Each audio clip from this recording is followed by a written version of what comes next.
Bueno, esta es una clase pública de filosofía de la historia sobre destrucción de la universidad pública y San Agustín. Ahora, ya mismo. En primer lugar, bueno, los alumnos y colegas que están presentes, pues, algunos son cautivos, otros son chupamedia y por eso están aquí.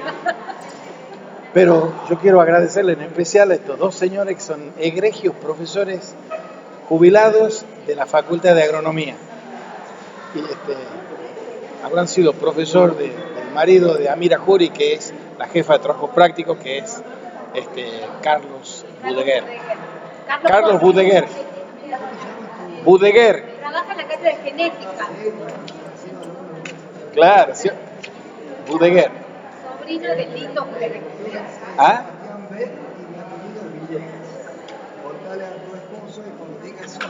Esos desgraciados, el pelado Villegas, el negro. Y el profesor Bet. Sí, Bet. El más filósofo de los agrónomos. Claro, porque no trabaja ni antes con el profesor Bet. Claro. El mío es más buenoso y más bueno. Ah, los mismos mienten de mí, dicen que soy buenoso. Bueno, ¿por qué hacemos clase pública ahora? Estamos en el segundo día del paro nacional de los docentes universitarios. Y la Universidad Nacional de Tucumán, en particular, y las universidades públicas en general, están en un momento más crítico y degradado de la historia de las universidades públicas. Primero, hagamos un tributo de homenaje a los docentes revolucionarios de la reforma universitaria del 18, que instauraron histórica y mundialmente la institución de la universidad pública, laica y gratuita. Y esos jóvenes de la entonces sí revolucionaria Franja Morada generaron un antecedente que fue replicado en todo el mundo, en Europa y en América. De la Haya, del Perú, llegó a ser presidente de Perú, era uno de los defensores acérrimos de eso. Este centro, que se llama Centro Julio Alberto Prebisch fue un rector reformista de la Universidad Nacional de Tucumán.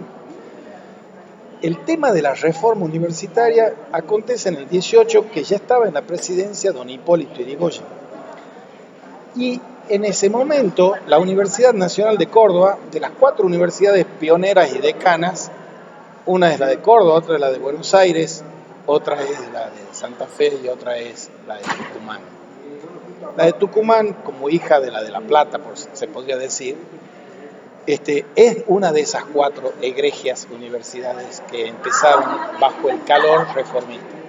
Ahora, esa reforma tuvo un manifiesto liminar escrito por Deodoro Rocha, un gran líder de la reforma universitaria, y en ese hubo una de las frases más sonadas, con justa razón, es hablar de los dolores que tenemos en la universidad, son las libertades que nos faltan. Hoy, medio de prepo, dicho mal y pronto y en criollo, nos apersonamos en el programa Los Primeros de Nóbrega, porque el actual vicerrector y candidato puesto para ser rector, José García, ex decano 2 periodos, creo, en agronomía, como tiene la vaca atada y es el continuismo del oficialismo, tiene comprado también, aparte de los votos, de muchos de los votos que va a recibir, tiene comprado también Canal 10, comprado es un eufemismo. En Canal 10 es uno de los 2 directores, uno es Leandro Díaz, que era el candidato oficialista, continuismo de Pagani, en ciencia exacta, que acaba de perder 6-5 en el balotaje ayer. Y el otro se llama Rodolfo Burgos, profesor de Derecho Constitucional, y fue militante convencido y convincente en aquel momento, hace 4 años, de otra UNT posible, que era la agrupación nuestra, que se enfrentaba a las 2 franjas de Franja Morada del 2010. Les recuerdo, por si acaso se han olvidado, había 2 listas ahí. La lista oficialista era Cerizola Bardón, estoy hablando del 2010. Y la lista opositora, entre comillas, porque era otra franja de la franja morada, era Pini Hernández, que había sido la decana de psicología, y después había sido vicerrectora de Cerizola, y mi pariente, que había sido el decano de arquitectura, Pablo Holgado. El gurú ideológico y operador, puntero de los punteros de la Pini y Pablo, de Hernández y Holgado, era el benemérito e ínclito e inefable José Hugo Sá, un crónico estudiante fracasado que después compró un título terciario o sacha universitario en la San Pablo T. Y es el maestro de todos los punteros de la militancia rentada de la franja morada. Maestro de Saca, maestro de Garrocho, maestro de José Cano, del extinto Pingüino Ferrari, de todo ello. El 12 de mayo sale en la Gaceta de 2010. Nosotros nacemos como agrupación en noviembre del 2009, en los prolegómenos de esa elección. Y era un grupo pequeño que estaba Ramón Eudal, profesor ya jubilado de arquitectura, estaba Miriam Genizanz de la Facultad de Arte, Freddy Carbonell, que es no docente aquí, docente aquí en Filosofía y Letras, estaban Juan Carlos Díaz Ricci, que era el candidato a vicerrector en el 2010, era un puñado, Carlos Díaz Lane, un puñado de docentes que no llegábamos 10, 12, y un puntal fundamental era el historiador ya muerto Eduardo Rosenthal. ¿Cuál fue la motivación que nosotros saliéramos al ruedo entonces? La motivación era que desde el 2006 la UNT vino firmando contratos y vínculos con los negocios tóxicos de la megaminería con la lumbrera. En 2006 empieza. En 2006 se está yendo Marigliano, ya extinto también, y está llegando Cerizola, 2006-2010. O sea que las vacas gordas del saqueo y la contaminación de la universidad y la región NOA empiezan en 2008-2009. Entonces Ramón Eudal, en el 2000, fines del 2009, comienzo del 2010, presenta una denuncia por saqueo y contaminación, por las dos cosas. Esas denuncias, con esta justicia hipercorrupta, comprada por los Cerizola, por todos ellos, fiscales y jueces federales, con honrosísimas excepciones, esa justicia viene apañando, cajoneando y ninguneando las denuncias. Pero ya no han podido, porque hipócritas como son, cuando cae el kirchnerismo y sube el macrismo, la corta, que era, con el perdón de los kirchneristas aquí presentes, que era adicta al kirchnerismo, se hace adicta al macrismo. Los cretinos que están ahora en la corte son macristas y votan a favor de las cosas que dice Macri. Y cuando caiga Macri, que caerá como caen todos, lo juzgarán a él. El punto está que la denuncia de Ramón, no por la virtualidad de la denuncia que ya estaban presentes en el 2010, sino por el cambio de aire en Comodoro Pi, acto de corruptos los jueces de Comodoro Pi, empiezan a prestarle atención. Y el pedido de prisión que tienen Cerizola, la ingeniera Cudmani, Saca, etcétera, es por la denuncia de eso. En el 2014, cuando ya viene la segunda elección, antes de la asamblea del 2014, que nosotros nos presentamos como otra ONT posible con Juan Carlos Díaz Ricci y otro grupito que seguíamos siendo pocos, ya cada vez somos menos pocos, más muchos. Entonces confiamos que dentro de 4 u 8 años ya seamos un montón y que Pepito Pérez sea candidato a rector por algo que sea distinto de la corruptela. Bien, cierro el paréntesis. En el 2014, el 11 de mayo, se viraliza por los medios el negociado ese de que lo filman a Ramiro Moreno vendiendo votos de la asamblea del 2014. Y todo el mundo, y los universitarios dentro del mundo, sabíamos que esas cosas no solo eran posibles de haber ocurrido, sino estaban seguros que nos llaman a nosotros, a otra ONT y a otros, Y en página completa sale el 12 de mayo, pueden revisar los archivos, si no les mandamos nosotros, nos hacen esa entrevista. ¿Qué opinan de ese video viralizado que lo muestran Ramiro Moreno comprando los votos? Y la respuesta nuestra fue: nosotros ya venimos diciendo que la expresión politiquera en realidad, en la universidad, son dos franjas de la franja morada que se están peleando entre sí. Es la primera vez que aparece en una pelea interna de franja contra franja para definir el rector. Siempre los rectores fueron rectores franja morada, que no es de la del 18 del siglo XX, y menos las del 18 del siglo XXI, sino que estaban peleando. ¿Sí? Aquí el que lideraba la operación era José Hugo Sá, que le tiende la cama a Luis Saca, que es Cerizola Bardón. Y a pesar de ser patente eso, terminan ganando esto. Nos preguntan a nosotros, y el 12 de mayo salgo diciendo, yo como vocero de la agrupación, ya venimos diciendo que son dos ramas corruptas del mismo tronco. Y al lado de lo saca la Cerizola y la señora Bardón, están todos esos corruptos de la franja morada que estaban con Saca. Pero en el otro lado está José Hugo Sá, José Cano, el Pingüino Ferrari, Garrocho, Ramiro Hernández, el hijo de la Pina Hernández, todo chiquito de la franja morada, con la misma maña del Gordo Sá. Me llama a las 8 de la mañana del día 12 de mayo del 2010 José Cano, que ya había empezado a crecer políticamente con el modo que han crecido los radicales políticamente a costa de la plata de la universidad.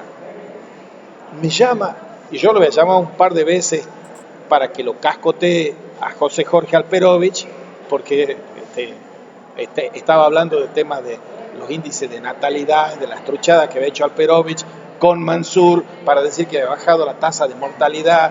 Entonces yo lo había llamado ahí a un programa así tirabomba como lo que tengo yo en Radio Universidad, que se llama Trigo y Cizaña, se llamaba, porque me echaron, Debates Éticos Políticos para no ser estúpidos. Y entonces José Cano me llama como amigo, escandalizado, pero Lalo, vos me conocés a mí, ¿cómo me pones la misma bolsa que los demás? Ah, te pongo la misma bolsa de José Hugo Sáenz, que vos no sos de compañeros de ellos, de ALA. Sí, pero yo vivo en la misma casa que he vivido siempre. Bueno, ahora ya no vivo en la misma casa que vivo siempre.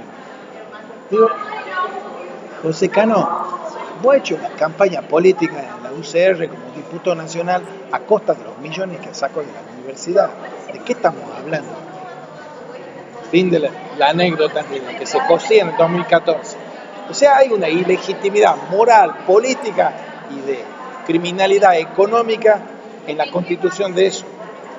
Les hago recordar una anécdota que quizás no la tengan presente. La Facultad de Ciencia Económica tiene los profesores Chicago Boys y más conservadores que hay en la universidad probablemente. No, hay otros fachos en otro lado, pero ellos los tienen ahí.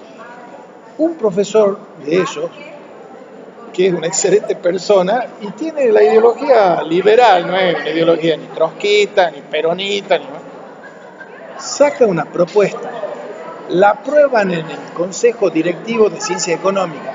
La propuesta, la que venimos haciendo hace 20 y tantos años, de la elección directa ponderada, porque la elección directa es la fuente mayor de la corrupción que hay en la legitimidad de los actos electorales. Y entonces el profesor Valdecanto hace un sesudo estudio, que lo estamos difundiendo en los documentos ahora también, de en qué consiste con números y estadísticas la elección directa ponderada. Por supuesto, la aprueban, y esa es una buena noticia, la aprueban en Ciencia Económica, la llevan al Consejo Superior, ¿y qué hace el Consejo Superior presidido por Cerizola? La frisan, la congelan, y ellos que habían prometido antes, el primer periodo, cuando gana el señor Cerizola, dice, nosotros vamos a poner la elección directa. Llegan al 2014, frisan la propuesta concreta del Consejo Directivo de Ciencia Económica y se mandan a dormir las propuestas de elección directa. A fin del 2011 y comienzo del 2010, comienzo del 2011, arremeten de nuevo los profesores de ciencia económica, y no los profesores también izquierdistas que pudiese haber ahí, los profesores titulares de ahí, y juntan los votos para que se destituya y se declare nula la elección del 2014. La Facultad de Ciencia Económica pide eso por la ilegitimidad. La han destituido, no solo no la han destituido, sino que han seguido cometiendo los delitos hasta el 2014, que la Delfina de Cerizola, la señora Bardón, se presenta como candidata con Pepe García como vice. Los dos vienen siendo por activa o por pasiva, y en varios casos, y ustedes de agronomía conocen, pueden dar más datos concretos que los que voy a dar yo sobre los delitos de Pepe García en agronomía. Pero si eso no fuese suficiente, Pepe García y la señora Bardón han recibido, como el resto de los consejeros del Consejo Superior, cartas, documentos de nuestra agrupación, expedientes iniciados en la mesa de entrada del rectorado, denuncias en la justicia federal para que respondan con su patrimonio el Consejo Superior, o sea, todos los decanos, todos los consejeros estudiantiles, graduados, no docentes, por todas las anomalías y delitos cometidos en la UNT. No han contestado nada.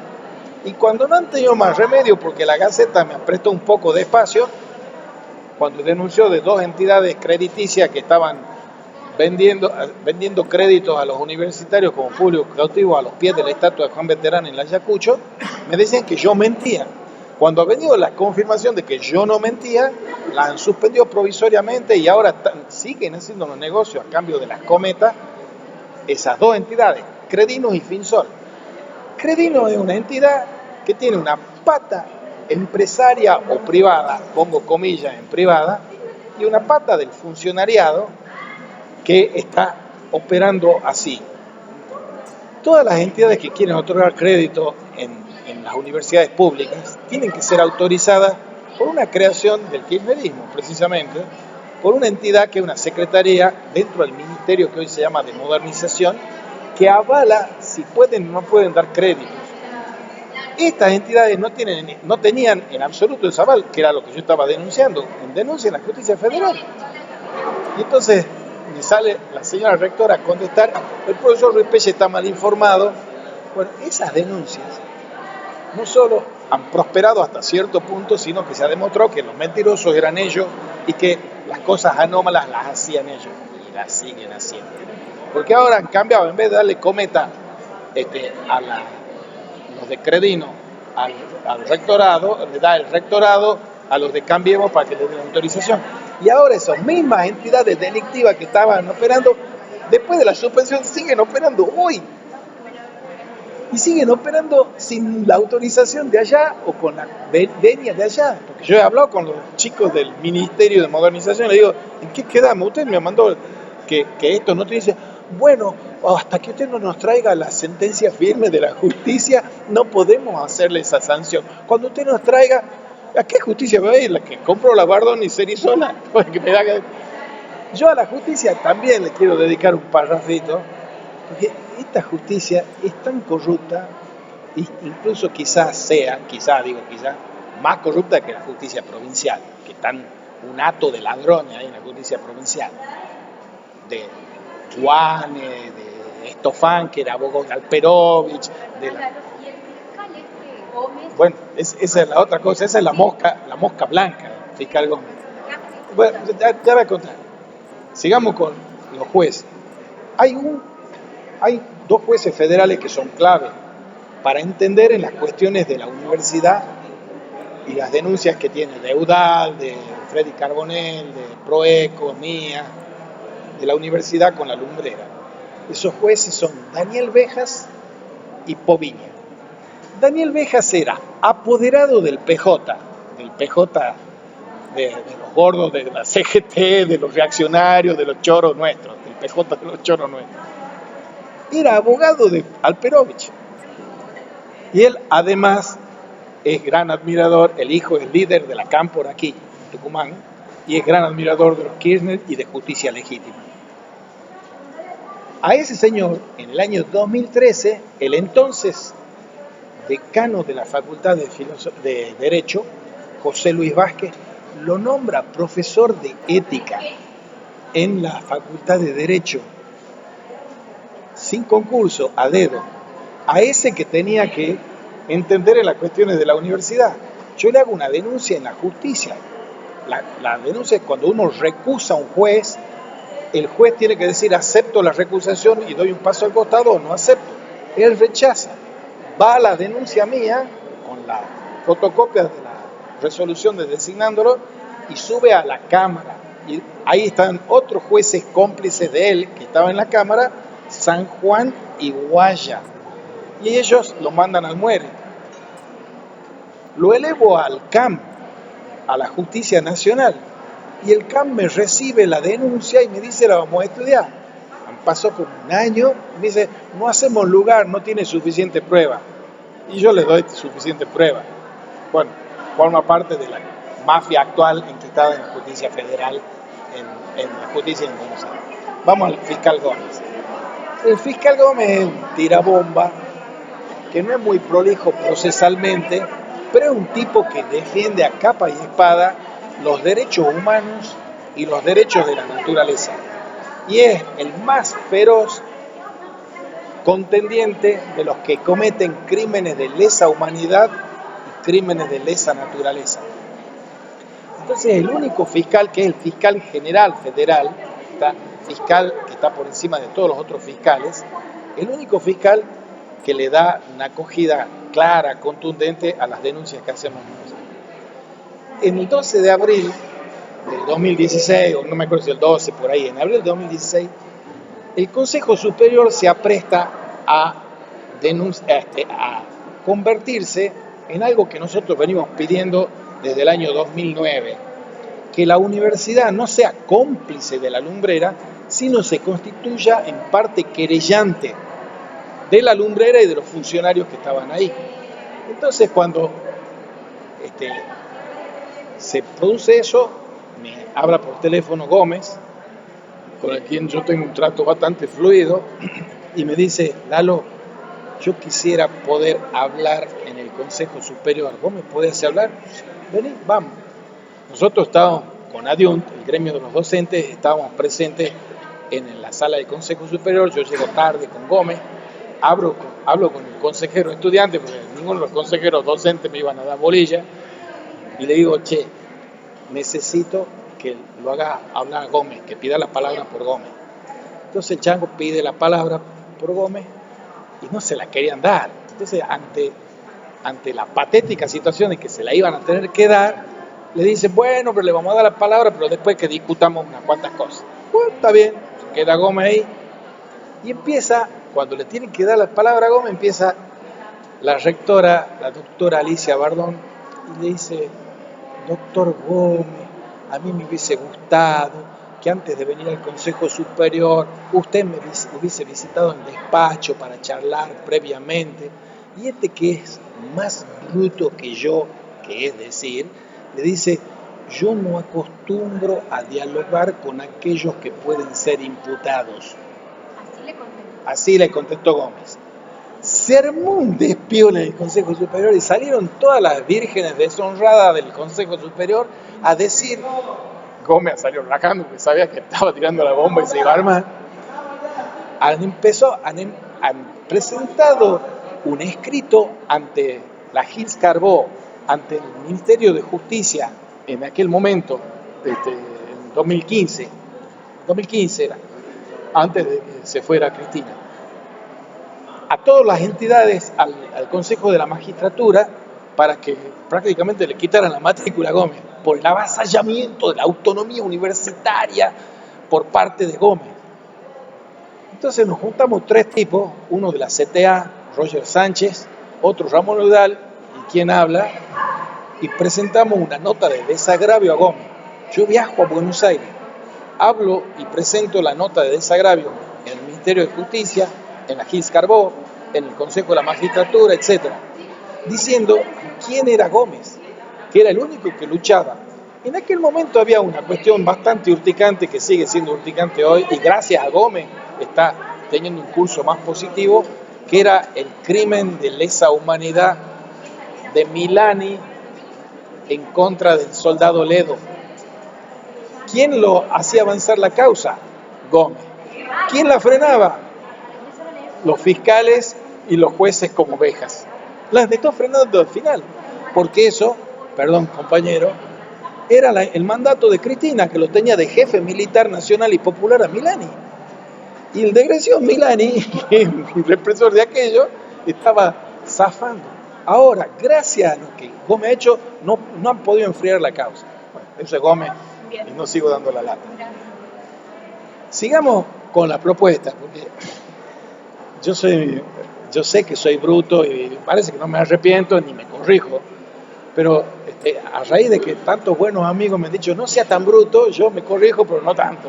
Así que ahora voy a pasar a la parte estilo Gandhi o Mandela que me piden que tenga yo. Y yo les digo a mis amigos que me dicen que tenés que ser más gandiano y mandeliano, les digo, Mandela estuvo 27 años en Cana, y cuando estaba saliendo de la Cana los ha mandado a matar a los del apartheid y a luchar. Porque acá lo único que hace falta es luchar. Y lo que no hace la comunidad universitaria es luchar.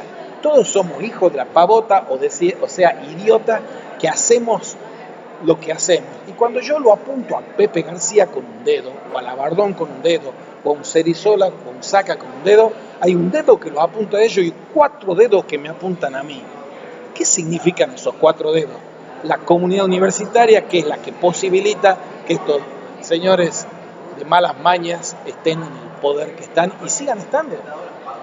Vayamos a la universidad esta que nos piden los reformistas del 18, de 1918. Ellos dicen universidad laica, pública y gratuita. ¿Cuál es la madre de todas las batallas a nivel global, no a nivel de Tucumán? Es si la universidad tiene que ser una empresa privada o tiene que ser un bien público. El carácter de la publicidad de la universidad es lo que está aquí en cuestión. ¿Y qué es lo que manda el FMI de la Lagarde, que ahora nos va a salvar, dicen? ¿Qué es lo que manda el Banco Mundial? La privatización de las universidades. Y eso es lo que viene desfinanciando y descapitalizando las universidades. Desde los años 80, del neoliberalismo y de Menem aquí, pero en el mundo, llave en mano, todos los programas líderes que apoyan al macrismo, la propaganda y los sponsors que tienen son: estudien la universidad del siglo XXI, avalada por la universidad líder del MIT, Massachusetts Institute of Technology. Estudie con el patrocinio que tiene de la Universidad de Bolonia. Bueno, resulta que somos unos pavotes que necesitamos que vengan los del MIT a decirnos cómo tenemos que investigar, qué tenemos que investigar, cómo tenemos que enseñar, qué tenemos que enseñar. Esa es la enajenación, la degradación, la corrupción y la destrucción de la universidad pública. Volvamos a tener ideas y discutir ideas de universidad, ideales de universidad. Y nuestra propuesta dice que hay que ponemos en discusión 5 ideas y un ideal de universidad. Primera idea, la idea ético-política de la universidad del siglo XXI. Segunda idea ético-económico-financiera del siglo XXI. Tercera idea de docencia universitaria del siglo XXI. Cuarta idea de la investigación científica del siglo XXI. Quinta idea, la idea de la extensión universitaria y del medio ambiente. Esa es la innovación del siglo XXI. ¿Qué dice la idea ético-política? Lo primero que dice es que todas las ideas están estructuradas a partir de 2 columnas. Una, un diagnóstico con los pies en la tierra, y otra, las propuestas con la vista o la mirada en el cielo. El diagnóstico ético-político de la Universidad Nacional de Tucumán, por no decir las universidades públicas en el país, es que estamos en el momento de mayor gravedad y de ilegitimidad y de crisis institucional de las universidades públicas. ¿Por qué? Porque lo que rige aquí son los mandatos de la mercantilización universitaria. Entonces uno no puede salir de los mandatos e imperativos mercantiles eso. Pero eso genera un efecto concreto en la autocracia y plutocracia. Llegar al gobierno de la universidad implica el dinero. Y la plutocracia es el gobierno del dinero. Y la autocracia es el gobierno dictatorial. No hay democracia. La democracia está ausente de la universidad. Uno de los dos corazones de la reforma universitaria era democratización y el otro es libertad. Democratización frente a la autocracia clerical del comienzo del siglo XVIII. Pero ahora no tenemos ninguna cura para echarle culpa, salvo a los clericales de la franja morada rentada o de los otros rentados que hacen militancia aquí. Militancia como estudiantes y la hacen por los morlacos, no la hacen por las convicciones, por los ideales. Entonces, un problema es la falta de democracia. Se soluciona con la democracia directa ponderada. Ponderada aumentando un representante en los estudiantes, disminuyendo uno en los docentes, unificando el claustro docente, que no separen los votos de los titulares de los asociados y adjuntos, separarlos si se quieren para debatir en la cosa, los profesores de adjuntos a titulares y los auxiliares, y que vayan a elección directa y que tengan, supongamos, 3 votos los asociados y adjuntos proporcionalmente y 2 votos los auxiliares y 4 votos los estudiantes y 1 voto los egresados y 1 voto los no docentes. Y se respeta ponderadamente con las propuestas que hace el profesor Valdecanto o Juan Hamros de nuestra lista de la elección ponderada. Segundo problema político es el hiperrectorismo. El hiperrectorismo es la concentración del poder y el dinero en manos del rectorado. Eso es una distorsión que tampoco es culpa de Labardón o de Pepe García, porque ellos se enancan en la gran metástasis de la grieta histórica que viene desde Mariano Moreno y de Cornelio Saavedra. En la época de Mariano Moreno era un abogado, amigo de los ingleses, porteñista. Y Cornelio Saavedra era un tipo de chuquisaca que estaba defendiendo que el interior tenía que votar también. No digo que este sea bueno y el otro sea malo, ni viceversa. Estoy diciendo que la grieta es porteñistas frente a interior, rosistas, antirrosistas, peronistas, antiperonistas, kirchneristas, antikirchneristas, macristas. Y sigue subsistiendo en los dos lados de la grieta el porteñismo. El riojano Menem era unitario, autócrata y porteñista. El sanjuanino Sarmiento también. Eso que pasa en la presidencia, pasa en la gobernaduría y tenemos el hipergobernadorismo y todos los intendentes de Tucumán y los delegados comunales tienen que ir al pie económicamente del gobernador. Y eso pasa en la universidad. Todos los decanos, los directores de institutos tienen que ir al decano. Los decanos tienen que ir al rector. Y todos son cautivos del que está arriba, en la ley del gallinero que funciona políticamente. Nosotros proponemos, tercer problema de la ética política, el cogobierno universitario, que los decanos no integren el Consejo Superior, que los decanos no voten al rector. ¿Por qué? ¿Por qué van a votar al rector los decanos? Los decanos son docentes, no hay un no docente que puede ser decano, un estudiante no puede ser decano, un egresado tampoco. Entonces tienen voto doble y distorsionan la proporción, porque votan como docente a su estamento y votan como docentes decanos al rector. Y ellos ya han sido votados. Eso es una injusticia, pero que no hace falta reunir la asamblea por un simple decreto. En el 2017 se presenta el profesor Valdecanto y el hombre, que es un hombre pacífico, que no tira bombas, le dice: señora rectora, le presenta muy respetuosamente, esto simplemente basta que usted reúna al Consejo Superior y le diga que los decanos no pueden integrar la asamblea para elegir rector, y saneando en consonancia y respeto al estatuto universitario vigente. Ah, bueno, sí, siga participando, le he dicho. Y hoy van a integrar 13 votos de esta asamblea corrupta y corruptora que tenemos y que vamos a tener. Es lo más probable. No creo que amanezcan los consejeros directivos y los asambleístas con un sueño revolucionario de la revolución eterna y decidan, como hicieron los estudiantes del 18, destituir al rector conservador que tenían. había un rector conservador elegido por los curas y los demás mandamases de ahí, que es de apellido Nores, y les metieron una patada a donde corresponde y lo echaron tomando la universidad. Imagínense que los estudiantes, por decir los tipos que debieran ser más revolucionarios, los docentes, solo los de económica han dicho algo, hubiesen destituido a Cerizola en el 2010. Ya no estaríamos hablando aquí de esto. No estaríamos hablando de lo que este señor, Pepe García, José García, ¿contra quién? Ni lo conozco, lo habré visto 2 o 3 veces personalmente. No tengo nada. No lo conozco personalmente y no tengo nada personal en contra de él. Pero es un delincuente. Es un delincuente por el simple hecho de que es un bruto, como le dicen ahí en los medios. Y el tipo ha hecho sociedad con el zurdo Morales, el dueño de la universidad.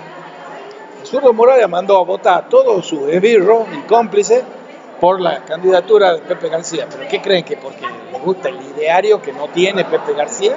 No, porque hacen negocio. Yo tengo el 17 de octubre, memorable fecha del 2017, hecho una denuncia en la justicia federal en contra del zurdo Morales. ¿Cuántas hectáreas ustedes que son de agronomía tenía hasta antes de Pepe García agronomía? 260 me han dicho a mí, más o menos. ¿Cuántas tiene ahora? Menos de 190, menos de 200. ¿Quién las tiene ahora las otras? A las enajenadas por decreto de Pepe García. EDET, la SAT y el zurdo Morales. Hasta una finca de 12 o 13 hectáreas entre Villa Nugués, no sé, de primera mano de alguien de agronomía, una finca preciosa que está entre Villa Nugués y San Javier, que era de agronomía, y se la han enajenado. Ese señor, que es cómplice de la señora Bardón, en el diagnóstico de que esta es la universidad peor administrada del país, dicho por el jefe de gabinete del Ministerio de Educación de la Nación de Cambiemos. Y él viene en 2017 y dice, esta es la peor administrada, y cuando digo peor, tiene un pasivo 4 veces mayor que la que viene atrás. Ellos, estos señores que son los funcionarios y que se plantean como el continuismo, son la pesada herencia que se fabricó para ellos mismos. Y se la vamos a incendiar la universidad cuando empiezan a hacer agua a todos los problemas. Le preguntan a José Pepe García cuáles son los ideales universitarios que tiene, cuáles son los modelos. Y él dice 2. Uno es el rector de la UBA, Barbieri, y el otro es Hugo Juri. Tiene el mismo apellido de la profesora. Hugo Juri es de la Universidad Nacional de Córdoba, el rector. Es el presidente actual del CIN. Y él se declara radical y de Cambiemos. Y Pepe García, que dice que los radicales y Cambiemos lo apoyan a él, primero no se da cuenta que está diciendo que son los tipos que están vaciando económicamente la universidad. Le han recortado 3.000 millones de pesos a las universidades públicas en el 2018. Han vaciado la investigación y la ciencia presupuestariamente y lo han bajado, que las científicas le han hecho un hermoso coro, le han hecho la canción del Bella Chao, Ciencia, chau, chau, chau, 12 de abril del 2018, en página 12, para mostrar la depredación de la educación en general y la universitaria en particular y la ciencia por este gobierno, que el que dirige los destinos es el que era ministro de la Cristina, Marañao, y que ahora es un depredador de la ciencia con el macrismo. Es terrible, pero dice Pepe García que ese es su modelo. Entonces nosotros decimos, si la madre de la batalla es abrazar la reforma o la antirreforma, nosotros abrazamos la reforma y ellos abrazan la antirreforma, la contrarreforma. Y a todos y a cada uno de los consejeros que van a estar en la asamblea, le tenemos que decir eso, ustedes son responsables de que las cosas sigan estando como están. Y cuando mañana estén aún peor que hoy, ¿a quién le van a echar la culpa? ¿A Pepe García? ¿A Sergio Pagani? Si son ustedes los que lo han votado. Entonces la responsabilidad primaria y primordial es de la comunidad universitaria que no hace nada. Pasemos a la ética económica financiera. Propuestas son elección directa en la ética política, reformulación del cogobierno universitario y el tema que acabo de mencionar de la autonomía. Porque la universidad no está para que se haga politiquería, la universidad está para que se haga política. Y política universitaria es negarse a ser afiliado o filial de algún partido o secta política. En la clase anterior, que era la clase de metafísica pública, los estudiantes con la ingenuidad que tienen me dicen, y yo tenía que votar a alguno de los representantes estudiantiles, pero todas las propuestas que me hacían, no había una propuesta que sea de fondo para cambiar la facultad, si eran propuestas de partidos políticos de afuera de la facultad, si eran los del PUL, era la propuesta del PO, si eran los de Franja Morada, la propuesta del radicalismo, del Sacha radicalismo del trucho de José Cano y compañía, si eran los de la Cámpora, los del trotskismo, variopinto. Y eso es una negación de uno de las puntales de la reforma universitaria, la autonomía universitaria. Autonomía significa que nosotros nos damos a nosotros mismos las leyes, que al rector no lo elija Alperovich como lo supo elegir, y que no lo elija el Partido Radical, que también lo supo elegir. Los rectores, en su gran mayoría, fueron militancia rentada, Franja Morada. La única excepción de los rectores después de Alfonsín, que no ha sido Franja Morada, pero no de la corrupta, se llama César Catalán, un químico de fama internacional, profesor de química orgánica ya jubilado, el único rector honesto de toda la caterva que hemos tenido desde Alfonsín para aquí. En buena hora que hayamos pasado de la universidad de la dictadura a la de la democracia, pero esta democracia, que son oligarcas que hacen carrera política a costa de la universidad, yo tampoco la quiero. Y nosotros no la queremos. Entonces, autonomía significa eso. Pasemos al segundo pilar, y es la ética económico-financiera, la autarquía universitaria. Autarquía significa que nosotros tenemos que disponer de los propios fondos. Autarquía significa que el presupuesto universitario sea digno.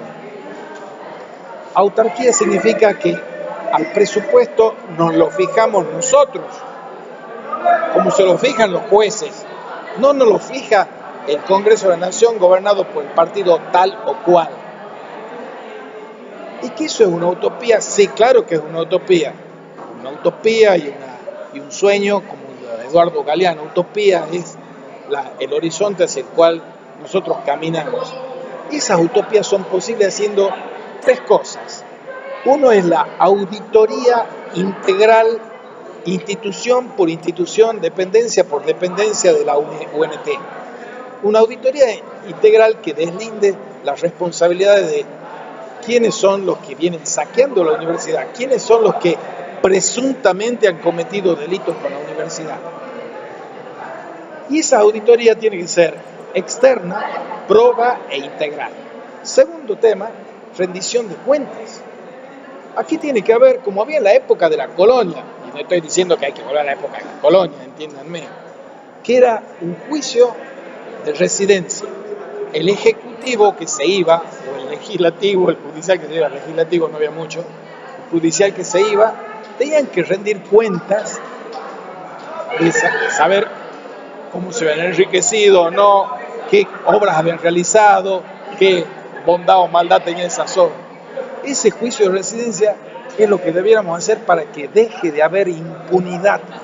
Que acá todos los señores que han cometido por activa o pasiva delitos en la universidad se siguen postulando como candidato a rector, a decano, a vicerrector, como si no hubiese pasado nada.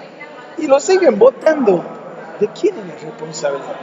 Tercera medida ético-económico-financiera es el tema del presupuesto participativo. El presupuesto participativo es una tesis, no es una tesis ideal, es una tesis real que se generó en el foro de Porto Alegre. Hay un foro capitalista neoliberal que es el foro de Davos, que se reúne a principios del año calendario y deciden cuál es el destino mundial de las finanzas. Y hay otro foro que es un foro social, el foro que creó lo que se llama el altermundismo otro mundo mejor es posible. Y ese foro está liderado, entre otros, por un señor que se llama Boaventura de Sousa Santos. Y ese señor es un sociólogo portugués que escribió un librito que se llama Universidad Siglo XXI, Democratización y Emancipación. Y una de las tesis del foro de Porto Alegre es que hay que ir a un presupuesto participativo. Aquí en la Argentina, con bastante éxito, medianos resultados quizás, lo practicó el Partido Socialista en la provincia de Santa Fe. Y eso significa que, supongamos, la Facultad de Agronomía se reúne y desde las bases hacia arriba le manda al Consejo Directivo que